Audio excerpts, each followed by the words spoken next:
Hello tout le monde, aujourd'hui je voulais vous présenter le tarot Silhouette, la 3e édition avec son petit guidebook. Je l'ai pris sur Kickstarter, donc j'ai eu des petits cadeaux avec. Donc on a un collier comme ça, mais vous voyez, on comprend pas trop bien ce que c'est. Je sais pas si vous voyez, mais moi au début je ne comprenais pas qu'est-ce que ça représentait. Et en fait, c'est la carte du monde. Bon, maintenant que je connais les cartes, je vois, mais quand je l'ai reçu, je me suis demandé qu'est-ce que c'était tout cet imbroglio. Voilà. Ensuite, il y a un pins qui représente une carte supplémentaire dans cette 3e édition. Je ne sais pas si elle était dans la 2e, mais elle est en tout cas pas dans la première, qui est l'hibernation. Voilà, petit pins. Ensuite, dans des petites boîtes comme ça, voilà, il y avait des 3 pièces. Alors ça, je trouve joli. Donc, ici, on a la grande prêtresse avec... Hop là, si j'arrête de bouger, ça va mieux. Avec les 2 fleurs blanches et noires, ou noires et blanches, je sais pas, la lune, voilà, et le nom du jeu derrière. Celle-ci, c'est la justice, pardon, qui équilibre le cœur par rapport à la plume.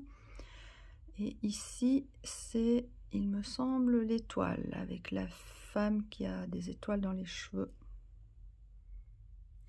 Voilà. Et la dernière chose que j'ai reçue, c'est un grand tapis de tirage là, mais moi ça m'embrouille l'esprit d'avoir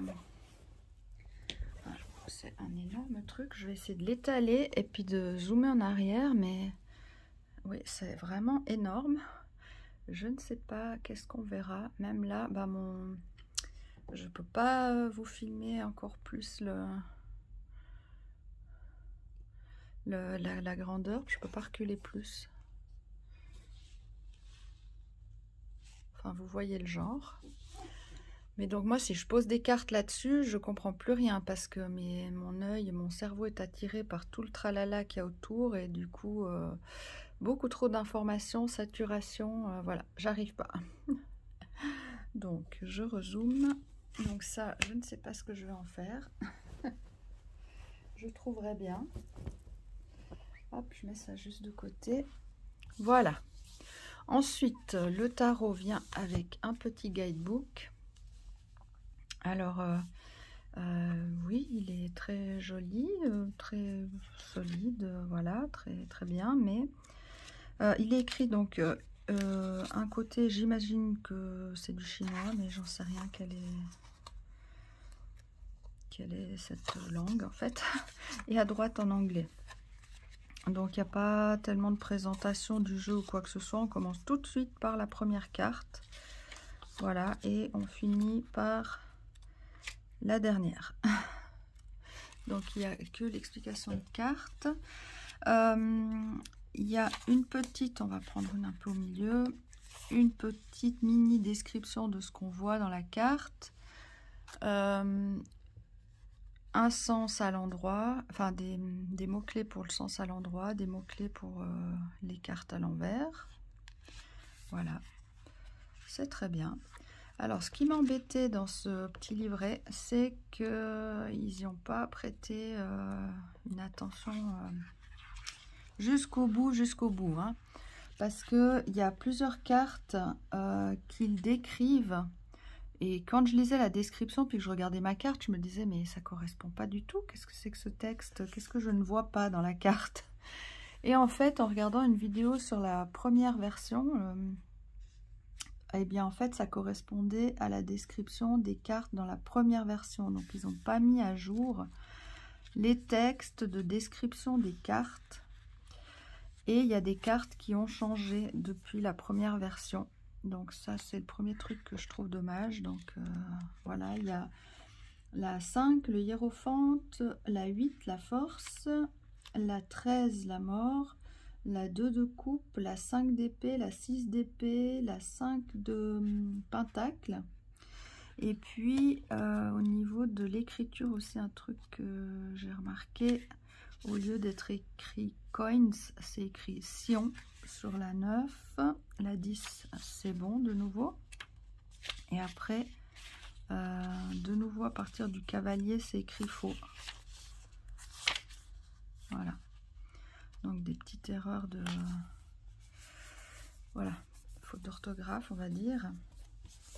Donc, sinon, bah, les descriptions... Les mots-clés sont bien, etc.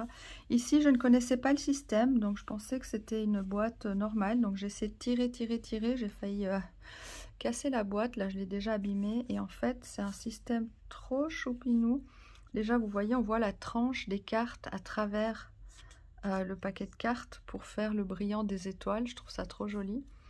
Et là, c'est pas les cartes, mais c'est la boîte qui est à l'intérieur qui fait la couleur, là.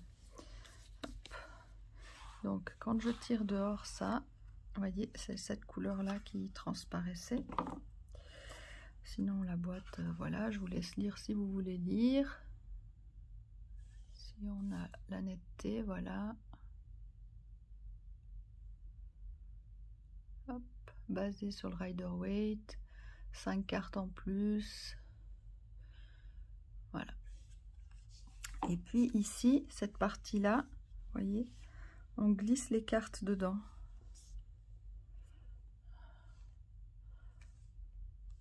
Donc voilà, on sort le paquet. Alors je trouve ça super, vraiment, j'aime beaucoup.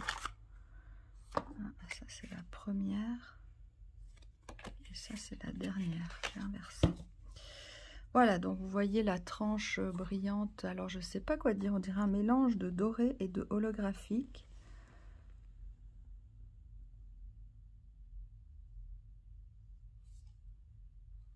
Voilà, quelque chose comme ça. Le dos, la qualité des cartes, alors c'est pas cartonné dur, c'est vraiment très souple. Je pense que c'est pour ceux qui brassent en poker. Donc elle est très très bien, mais c'est pas le style rigide cartonné. Mais rien à dire. Et puis je sais pas si vous voyez, c'est un peu comme du lin texturé, mais pas trop.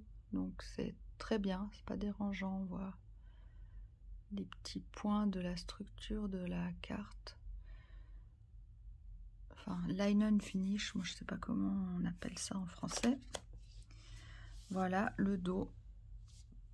À mon goût, pas transcendantal. Je vais essayer de rapprocher encore un peu.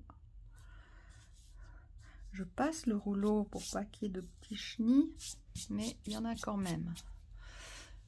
Voilà. Alors, sinon, que vous dire? C'est est-ce que l'auteur est écrit sur la boîte? En tout cas, c'est Masa Kutsuki. C'est donc la 3e édition, inspirée du Rider. Par rapport à la première édition, on avait, là c'est un mauvais exemple, on avait encore un bord noir autour et je trouve qu'il n'y avait pas ces sortes de dégradés, des dégradés de noir. Il me semble que c'était plutôt franchement tout du noir ce qui était en silhouette, ce que j'ai presque tendance à préférer. Voilà, et le dos aussi je le trouvais mieux, mais ça c'est une question de goût. Voilà, donc on commence par une des cartes supplémentaires qui est la conversation. Bah, décidément.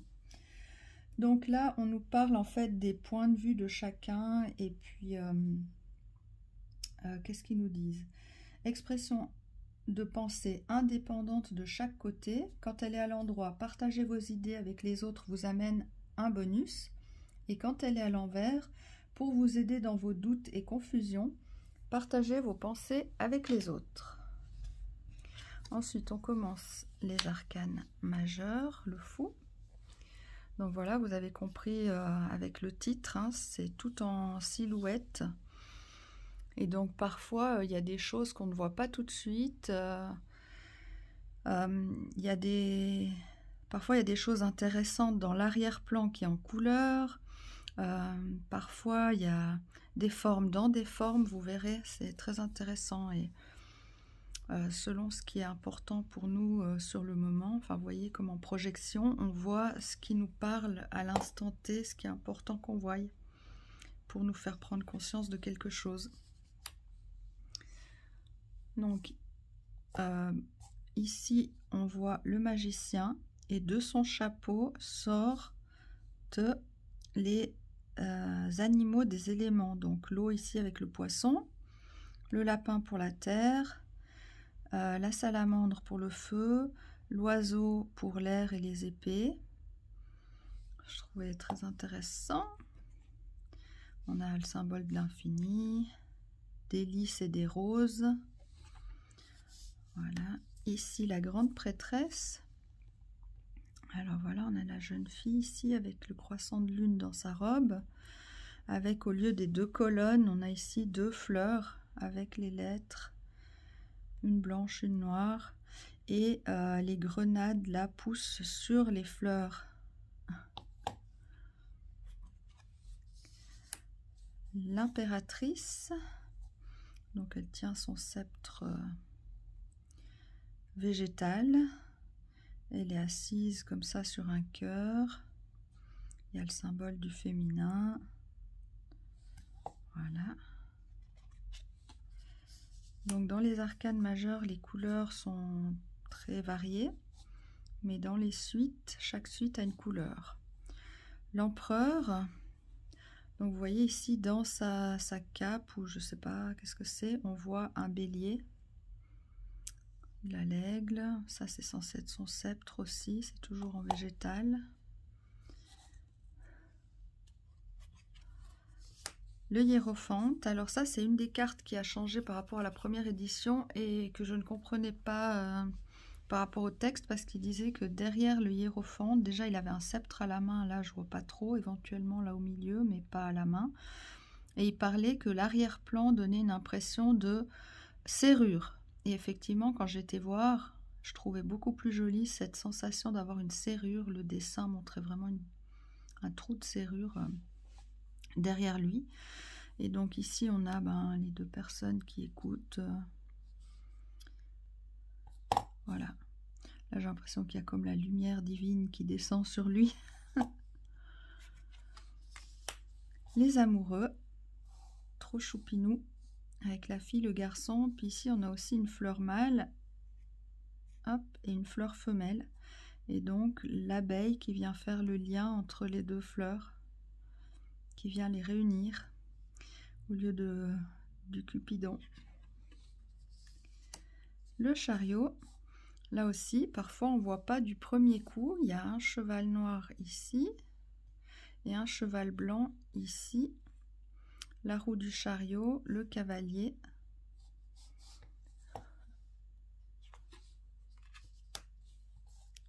La force, dans la première version, les gens pouvaient choisir entre avoir la force en 8 ou en 11, donc il y avait 2 cartes.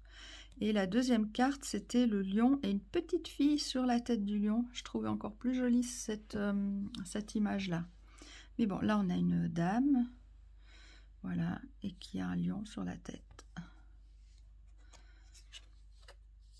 La 9, l'ermite, elle est un peu différente de la première version, mais on retrouve quand même à peu près les mêmes éléments.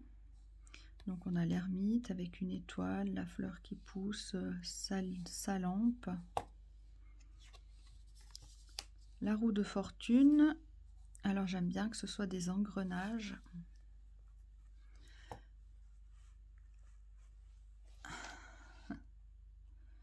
Puis je trouve que ces couleurs, ça fait comme une impression métallique, comme ça, comme du métal qui est coupé, ou les étincelles de métal, je sais pas, cette sensation que ça me donne, ça va très bien avec les engrenages. La justice, donc celle-ci aussi dans la première version, il y en avait 2. Je me rappelle plus comment était l'autre. Là, on a comme mat qui pèse l'âme, le cœur d'un côté, la plume de l'autre, l'épée qui tranche. Ah, j'avais pas remarqué qu'il y avait comme 2 visages, 2 profils.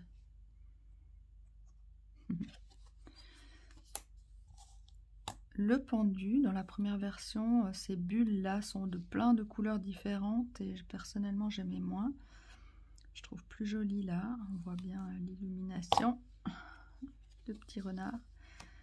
Celle-là aussi, elle avait le texte que je ne comprenais pas vu que dans l'ancienne version, il y a un bonhomme qui est la mort, qui a une fleur qui pousse dans son corps là. Mais celle-ci, je la trouve extraordinaire. C'est une de mes cartes préférées du jeu, je trouve ça vraiment magnifique. La mort là, terrifiante, mais qui en elle comporte aussi, avec ce papillon, une sorte de renaissance, la vie. Ah, je l'aime beaucoup, le fait d'avoir ça sous forme de drapeau.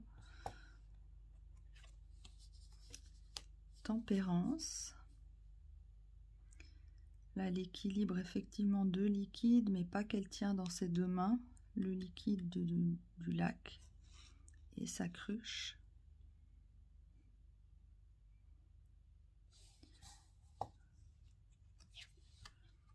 Le diable qui essaye d'appâter les petits diablotins avec des fruits. On voit les flammes. La tour. Là, j'ai juste pas compris. On voit des sortes de mains là. Donc, qu'est-ce que c'est ces mains? Qui ont une sorte de sourire. J'imagine que c'est pas un sourire. Mais ces formes-là, on les retrouve dans la tour. Qu'est-ce que c'est? Je me dis, parfois, je me pose trop de questions.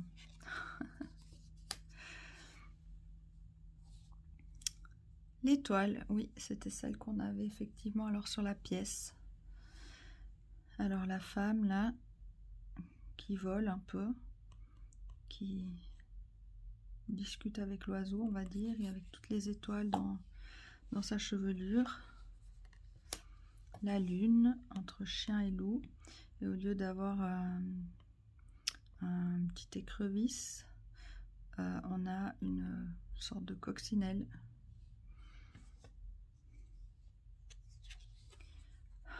Trop joli le soleil. Avec l'enfant, au lieu d'être sur un cheval, il est sur un cheval à bascule. J'aime beaucoup. Avec tous les tournesols. Le soleil qui est un soleil et un tournesol en même temps. Le jugement. Là, il y a l'appel avec cette trompette à renaître. Et le monde. Vous voyez, ça c'est le collier qu'on avait là. Et que je ne comprenais pas tellement la forme. Si je le mets là peut-être. Voilà. Là, on comprend mieux la forme.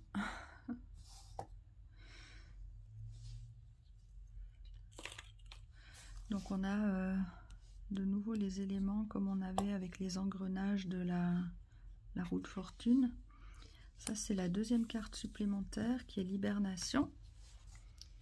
Donc elle nous parle de temps je vais vous lire ça. Donc j'imagine que c'est un rapport avec ces fameuses cartes du Happy Squirrel, je sais pas comment on dit, l'écureuil heureux, et je sais que c'était passé dans les Simpsons. Il y a une histoire avec un gag dans les Simpsons et d'une tireuse de cartes, et elle tire la carte de l'écureuil heureux. Donc ça s'est vraiment répandu. J'ai cet écureuil dans vraiment plusieurs jeux. Et donc ici, quand il est comme ça à l'endroit, il parle de accumuler de la force en hiver en hibernant en attendant une opportunité. Donc ça parle un peu de patience et de trouver le bon moment. Quand elle est à l'envers, prendre ses précautions, faire le plein, se préparer à l'adversité. Donc là c'est plutôt à l'endroit c'est la fin de l'hibernation et à l'envers c'est plutôt le début de l'hibernation. Alors là c'est la série des bâtons qui sont de couleur comme ça orangée. Vous voyez la gamme de couleurs. Et puis J'ai pas l'impression qu'il y ait vraiment un thème précis par suite, bien que... Donc là, on a cette salamandre. Ça, je sais pas, c'est un écureuil lapin. Qu'est-ce que c'est ce personnage? Bref, on a vraiment la germination de quelque chose. On voit les racines et que ça pousse.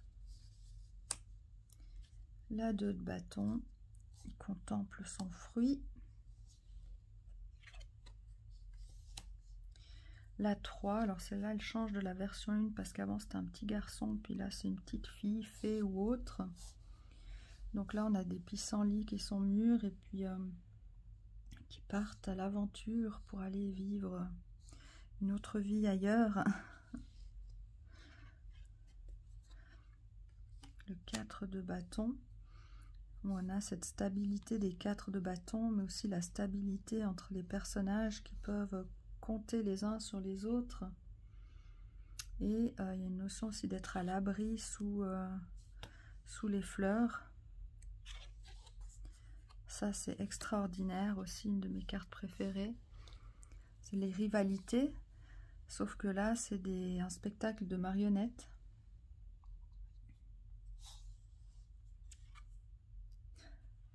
On voit même les étoiles derrière en arrière-plan, comme s'ils avaient reçu des coups sur la tête, ils y verraient des étoiles. Donc là le 6 avec la victoire, un centaure victorieux.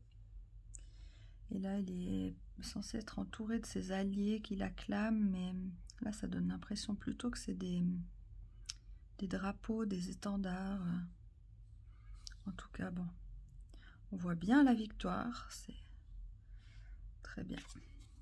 Alors celle-là aussi une des préférées, de devoir se défendre avec le 7 de bâton, les attaques contre les sorcières, le feu quand on veut les mettre au bûcher, et elle se défend avec son balai. Extraordinaire. Je pense que c'est la plus jolie 7 de bâton que j'ai vue jusque là. La 8 de bâton, donc avec ces météorites qui tombent, et puis ça va vite, et puis là il y a un message avant. Dans la première version ici, il y avait le petit animal, là, que je sais pas si c'est un écureuil ou un lapin, et une sorte de fleur, mais je trouve bien que là il y ait une idée du message qui arrive. Donc là on a les météorites, le profil féminin j'imagine, hein, avec ses cils tout jolis. Et dans le visage féminin, on a encore cette image-là. Parfois on voit pas toutes les formes. C'est pour ça que je l'ai décrit. Le 9, donc c'est un chat blessé. Là, on voit que il s'est fait croquer l'oreille et il est caché derrière les herbes hautes. Et puis ici, il y a aussi de nouveau une petite salamandre qui se cache encore derrière le chat. La 10 de bâton. Donc là, on a un cerf avec des bois beaucoup trop grands, beaucoup trop lourds.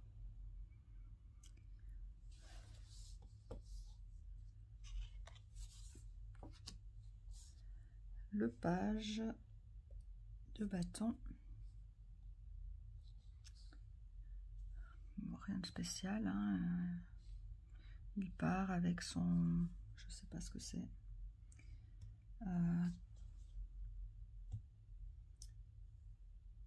Qu'est-ce qu'ils nous disent?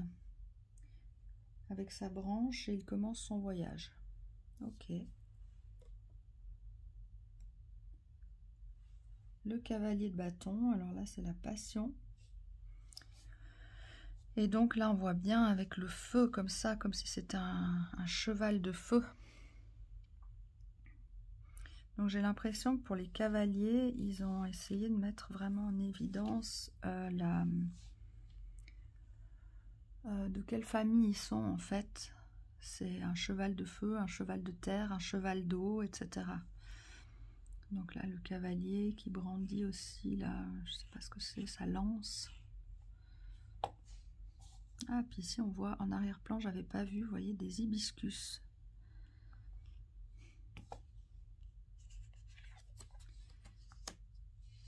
La reine de bâton avec son classique tournesol et le chat noir. Et ici, on a un chandelier dans sa robe. Très intéressant aussi.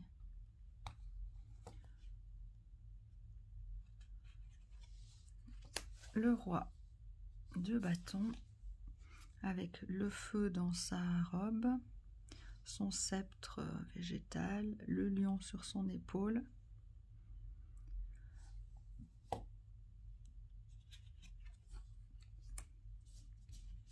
Alors, je vais enlever ça.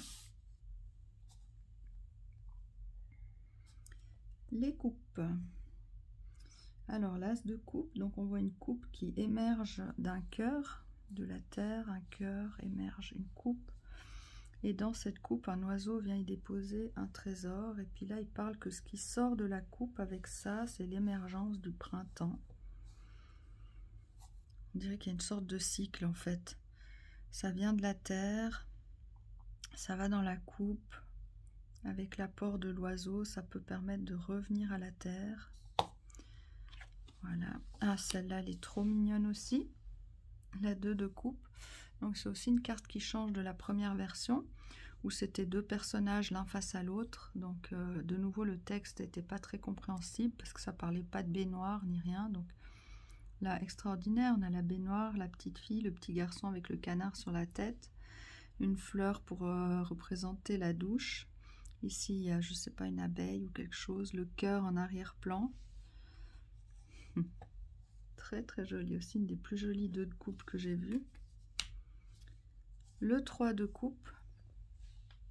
Donc c'est 3 esprits de l'eau qui jouent d'un instrument ensemble sur des coquillages. Ici, je trouve intéressant que les bulles d'eau, elles soient 3, puis elles soient liées.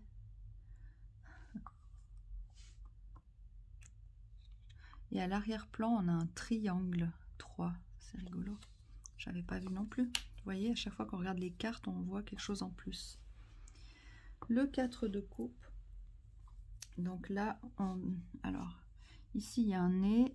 Donc là, c'est quelqu'un qui est assis avec les jambes repliées, les bras sur les genoux et les cheveux qui partent là au vent. Et cette personne, elle a cette coquille derrière elle. Il y a du corail.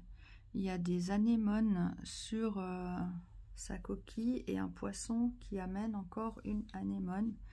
Mais la personne ne voit pas ce qui pourrait être intéressant. Le 5 de coupe. On a une petite fille qui, ce qu'on voit bien, c'est les 2 coupes qui sont entières et les 3 coupes cassées. Mais ce à quoi on fait peut-être moins attention, c'est qu'ici, il y a 5 fleurs, dont 3 qui sont fanées et 2 qui sont en pleine forme. Puis derrière, il y a une goutte comme une larme en fait. Donc là, on est triste de ce qu'on a perdu. Et on ne voit pas ce qui reste. Le 6 de coupe, trop mignon pour l'enfance, le passé, le souvenir, comme ça dans une pomme, comme un cadeau. Oui, rejoindre ce souvenir. Donc un petit garçon qui offre une fleur à une petite fille. C'est comme si on pouvait voir dans un chaudron ou dans un miroir un souvenir passé. C'est trop bien présenté, c'est mignon. La 7 de coupe. Donc là, on a une dame qui se voit dans un miroir avec 7 chapeaux.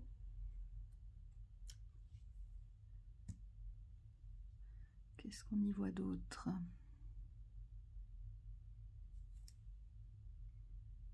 Donc en fait, c'est pas la réalité, parce qu'en vrai, elle n'en a pas des chapeaux. Donc parfois, on voit des choses qui sont illusoires. La 8.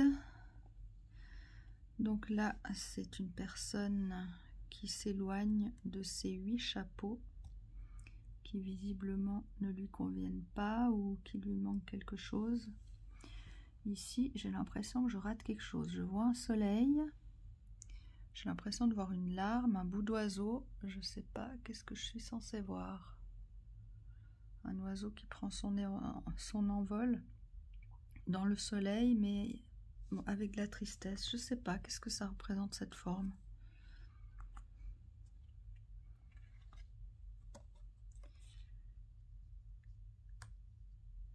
Puis moi je trouvais chouette aussi, c'est le fait qu'on a l'impression que la tresse est attachée encore au chapeau.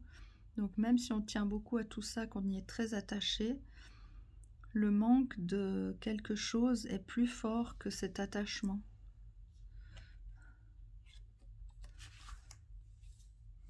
Le 9 de coupe. Donc là, c'est le bonheur de porter son beau et grand chapeau, la satisfaction, voilà. Et le 10, le bonheur familial. Donc la petite famille qui est protégée par la plante.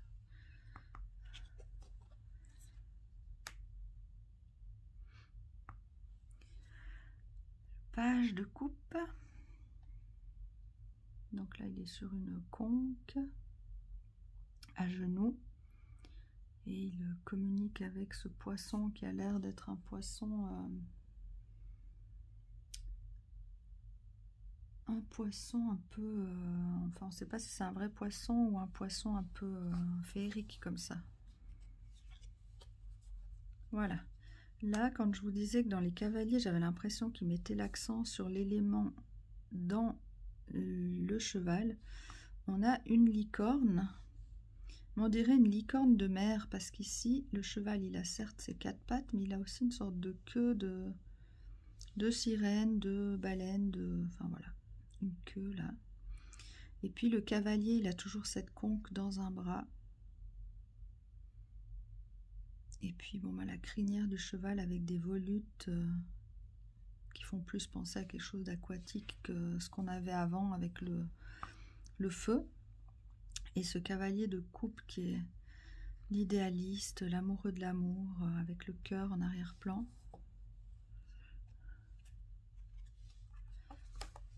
La reine de coupe. La dame sensible, de nouveau assise sur une conque, en train de tenir un coquillage duquel sortent ici, je ne sais pas si vous voyez, il y a une sorte de petite fée. Là aussi, il y a les cheveux, la tête, les bras d'un autre personnage. Donc elle est entourée un peu d'êtres magiques aquatiques. Ici, un petit crabe. Voilà, et dans les suites, on dirait qu'il y a toujours... vous voyez, là, il y a de nouveau le cœur. On l'a eu ici. Et on l'avait là aussi, oui. Donc dans les figures, pas forcément dans la suite, il y a l'élément en arrière-plan. Là, effectivement, on l'a de nouveau. Donc on a de nouveau ce vase conque de l'élément de l'eau qui infuse en lui, d'autres coupes de nouveau, ce poisson un peu mystérieux. Je vais juste aller voir dans la série précédente pour vous remontrer les personnages, du coup, s'ils ont aussi ça. Là, c'est pas très marqué, c'est plutôt, vous voyez ici ce soleil qu'on retrouve. Mais on le voit moins parce qu'il y a l'image dessus, mais d'une fois qu'on sait, on devine. Là, il y a les pics du soleil un peu partout. Là, on imagine aussi ce soleil là derrière. On voit les pics là du soleil. Ouais, ça se voit plus sur la série des coupes. Ensuite, les épées. Donc l'as, alors je ne sais pas si vous voyez du premier coup ce qui se passe sur cette image. Donc là on a la tête d'un oiseau avec son bec, très long bec, qui va piquer comme ça dans une couronne au milieu des feuillages là. Donc on a ce bec qui représente un peu l'épée. Donc là on est dans les couleurs violettes, hein. Je vous ai pas montré le bleu avant, mais voilà la palette de couleurs des épées. Et là, je vais vous montrer quand même avec le bleu ce que ça donne, parce que c'est quand même joli. Voilà les bleus, les coupes. Alors, le violet des épées, en 2 d'épée. Alors ça aussi, c'est magnifique. De ne pas arriver à se décider. Là, on a un ciseau. S'il y a tout qui est embrouillé, on ne sait pas quoi choisir, quoi penser. C'est vraiment super cette idée de la laine, de tout qui est emmêlé, et puis des ciseaux pour avoir les 2 épées. On retrouve la lune. Là, le 3 d'épée, donc on a quand même le cœur qui est transpercé par 3 épées. Et on a l'orage, les gouttes de pluie, la petite larme, donc on sent la douleur, la tristesse. Le petit oiseau là au milieu. La 4, je trouve superbe aussi. La représentation. Donc là, on a un jouet, un soldat en jouet qui a besoin d'être remonté pour fonctionner. Et là, pour le moment, donc on a les 4 clés pour remonter le ou les jouets. Mais là, pour le moment, c'est le temps de rester dans la boîte, de se reposer. C'est pas le moment du show. Ça aussi, très intéressant parce que cette carte a été changée, puis de nouveau dans le livret, on ne comprenait pas le message. Donc on a un cuisinier qui, lui, est plutôt victorieux avec sa fourchette en l'air et sa pelote de laine toute joliment faite. Et on a des moutons qui ont l'air plutôt perdants, qui ont leur fourchette en bas. Et surtout, on se dit que cette pelote de laine, elle doit sûrement provenir des petits moutons. Donc voilà. Il a gagné, il a sa pelote, il est content de lui, mais est-ce que ça en valait la peine face au résultat des moutons déçus, tristes et voilà. Ce que j'avais pas vu les premières fois, c'est à l'arrière-plan, là on voit plein de nourriture. J'avais pas fait attention, puis ils sont comme sur un monde en pelote de laine. Alors la 6, c'est aussi quelque chose qui a changé par rapport à la première version et le texte ne correspondait pas. Il nous parlait d'un homme dans un bateau parapluie, donc c'était l'inverse. Il marche, enfin c'était son bateau en fait. Mais là je trouve que ça pousse encore un peu plus loin. On a toujours le parapluie, l'idée du bateau, enfin voilà, de l'éloignement, voilà. Mais on a cet homme qui marche sur la barre, donc on sent bien qu'il marche puis qu'il avance, donc il y a un mouvement, et en plus il a plusieurs parapluies encore, enfin il a pris avec lui tout ce dont il pourrait avoir besoin, tout ce qui était important pour s'éloigner du mauvais temps et aller vers le beau temps, même si là il fait encore nuit parce qu'on voit la lune, mais c'est aussi un soleil, et donc on voit là avec le... je sais plus comment on appelle ça, donc on prend une autre direction, et là on a aussi la notion de la maman qui prend ses petits avec. Alors, on retrouve beaucoup d'informations, et puis que c'est nous qui tenons la barre quand on décide de partir et de s'éloigner. Je trouve très intéressant.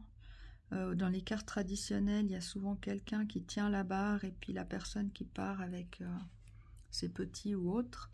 On retrouve aussi là plusieurs êtres vivants. Donc on va du foncé puis on va vers le clair. Non, elle est très très intéressante cette carte. Le 7 d'épée aussi très intéressant. Un pantin de bois, un Pinocchio, peut-être que Geppetto dort, là on voit les aides. Et il prend 5 outils, il en laisse 2 et il file en douce. Bon, moi quand je vois ça, je me dis, il file peut-être en douce pour aller lui préparer un petit cadeau, etc. Elle est tellement joyeuse cette carte que je vois pas tellement de trahison, mais enfin joyeuse, enfantine. La 8 d'épée, alors là, la question c'est est-ce qu'elle est vraiment emprisonnée par les toiles d'araignée et les ronces, ou est-ce que c'est juste elle qui le pense, puis il suffirait de passer par ce petit trou là, enfin ce grand trou où elle passe largement. Donc les croyances limitantes. Là, on a une personne, donc une personne là avec sa robe, les bras, le visage, et dans sa chevelure, il y a tous les papillons. Et là, ça parle des cauchemars, en fait. Je ne sais pas si la carte était changée. Il parlait des fils de soie qui partent et qui s'étendent à l'infini. Et puis, voilà. Là, je ne sais pas si elle a l'impression que quelque chose est en train de l'envahir, vu qu'elle regarde dans cette direction.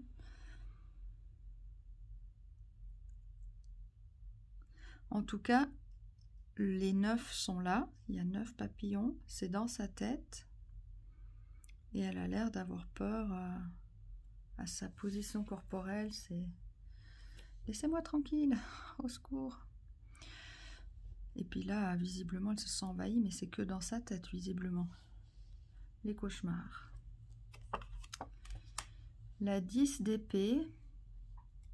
Alors là, ils nous disent que c'est comme des branches qui viendraient traverser le personnage qui est là en bas. Mais vu qu'il y a l'écriture qui est sur ce qui est censé être la tête du personnage, on a un peu de peine à comprendre. Mais là, c'est la tête en bas, le dos. Il y a des bras et des jambes par là. Enfin voilà, quelqu'un à terre en tout cas. Et donc les branches qui seraient venues le transpercer, comme on a souvent la représentation de 10 épées. Ou alors, c'est comme si c'était un miroir brisé. Ils nous disent, vous voyez, il y a un autre gris derrière. Donc, soit le noir des branches, soit le gris d'un miroir. Et donc, avec ce miroir, ça coupe la personne et ça fait ces éclats de sang. Bon, je suis moins fan. Le page d'épée.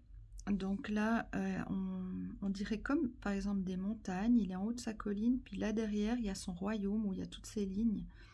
Et puis que là, il est devant en train de défendre avec son épée. Il regarde bien au loin, il surveille comme, je ne sais pas si on dit des sentinelles, non? Enfin, je ne sais pas, quelqu'un qui garde le royaume, qui est prêt. Donc là, je cherche si on a un symbole. Là, on n'a pas de forme, on a ces ronds comme ça autour de la famille, des figures de... Ouais, on n'a pas ailleurs. Des figures d'épée, ils ont comme ce gribouillis en rond autour, qu'on retrouve donc là. Donc ici, on a le cavalier d'épée, donc qui est censé être le cheval de l'air, hein, comme on a vu que les chevaux représentaient l'élément. Donc on a un cheval ailé, donc un Pégase. Et ce cavalier, c'est celui qui va à l'attaque, on le voit bien là avec l'épée brandie. Et bien sûr, ils ont l'air d'être dans le ciel avec les nuages, les oiseaux. On voit l'énergie avec ce tourbillon là. La reine, donc on a de nouveau cette sorte de gribouillage en rond. Elle a un papillon en arrière-plan tout grand là. Qu'on n'a donc pas chez les autres. Hein. Oui, c'est juste. Donc, elle a une épée dans la main, dans une main, un papillon sur l'autre. Elle fait preuve de discernement. On dirait qu'elle a avec tous ces oiseaux des alliés qui lui donnent la vérité, des informations. Le roi, de nouveau, c'est gribouillis, c'est pas des gribouillis, mais voilà. Dans sa cape, on voit l'élément avec les oiseaux. Et là, vu que lui, il ordonne, c'est marrant, j'ai l'impression qu'il ordonne à des oiseaux qui seraient dans sa cape. Il leur a ordonné de partir. Elles sont parties de sa cape et elles partent là.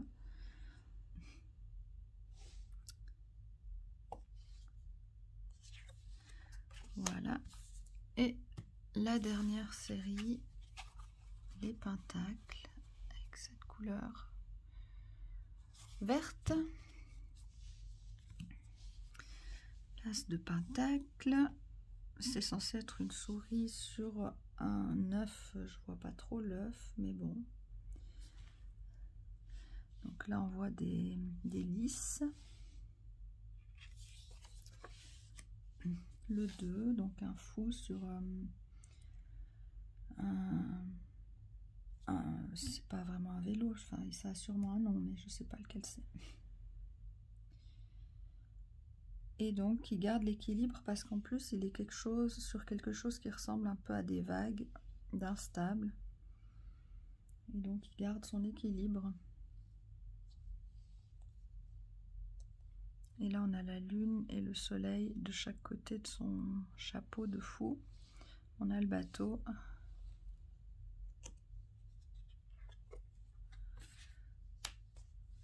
Le 3 de pentacle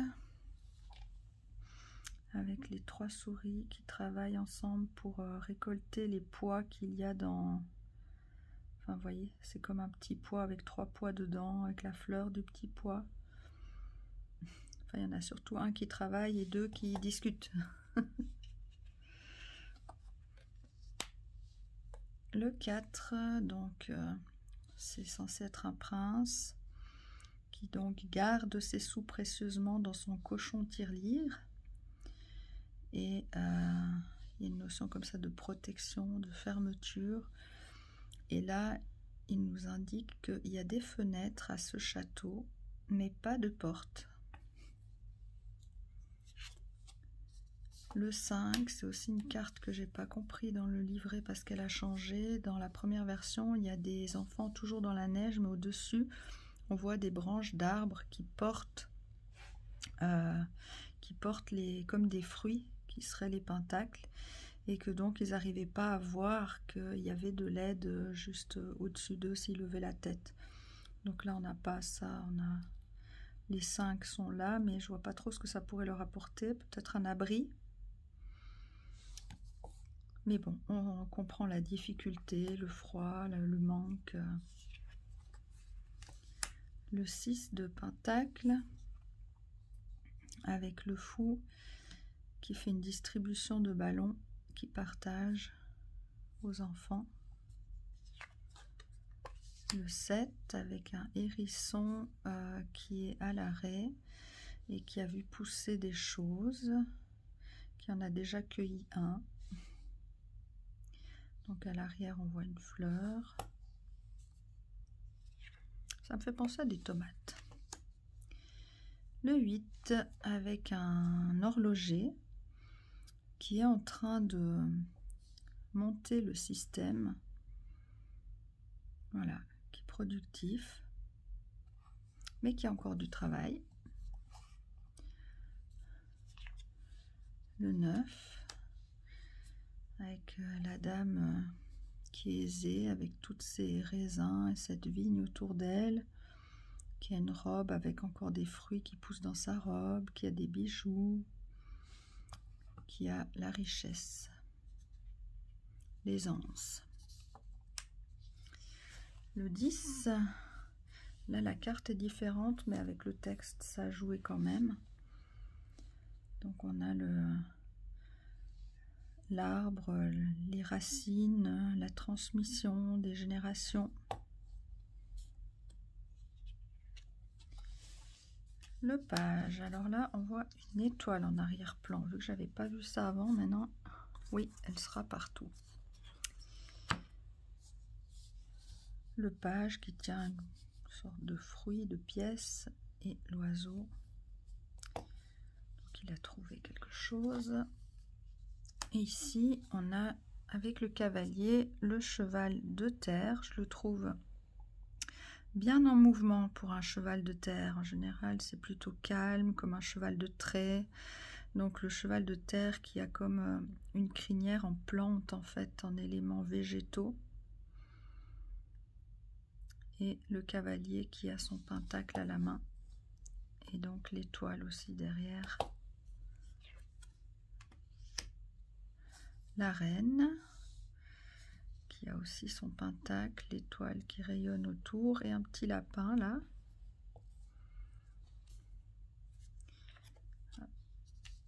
Le roi qui fait fructifier, donc toute sa robe est pleine de raisins. Il a 2 bœufs à ses côtés, un petit sceptre et l'étoile en arrière-plan. Voilà. Là on a fini et il y a encore 3 cartes supplémentaires. Donc les 3 cartes, on a Alpha qui représente le corps. Je vais vous lire quand même le texte qui est indiqué. le commencement. La main symbolise la naissance de toute chose. Là, il parle de comme si c'était de la vigne là qui est dessinée dans la main, puis que ça représente la vitalité. Donc, si elle est à l'endroit, il y a de l'espoir et des choses inattendues arrivent.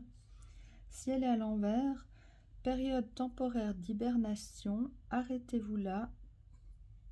Ça me fait un peu penser quand même à l'écureuil quand elle est à l'envers, celle-là.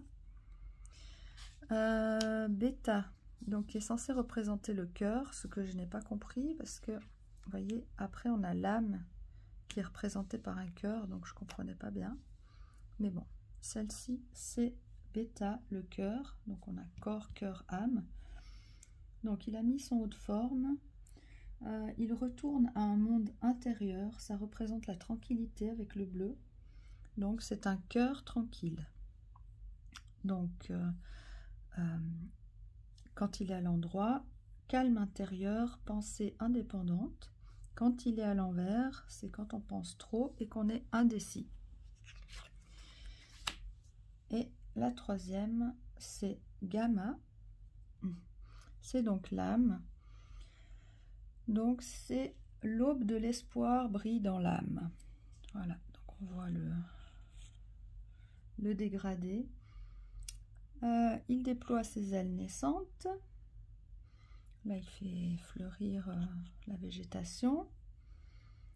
Et il attend de grandir et de percer. Donc quand il est à l'endroit, accrochez-vous à l'espoir, il y aura l'aube. Vous pouvez surmonter tous les obstacles. Et quand elle est à l'envers, il faut se calmer, attendre, et puis être patient, rester là où vous êtes, en étant bien vous-même. Voilà pour cette très longue présentation, mais enfin, voilà, je vous ai partagé tout ce que j'en ai appris, tout ce que j'ai découvert de ce jeu, donc oui, c'est un peu long. À bientôt.